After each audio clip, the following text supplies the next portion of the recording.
Hello everyone, welcome to the quick Excel tutorials. In this video we are going to see how can you quickly add multiple rows in one go in a table in Microsoft Excel.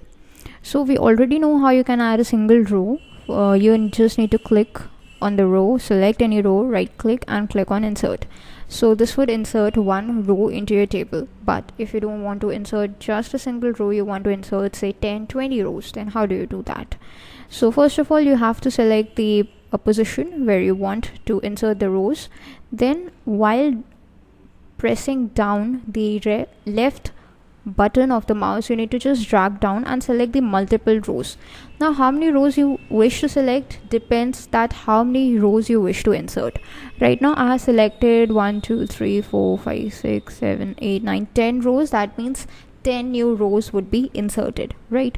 So once you have selected them, right click and again click on insert. So you can see 10 new rows have been inserted over here. So that's how you can quickly insert new rows into Excel table. That's all for this video. Thanks for watching.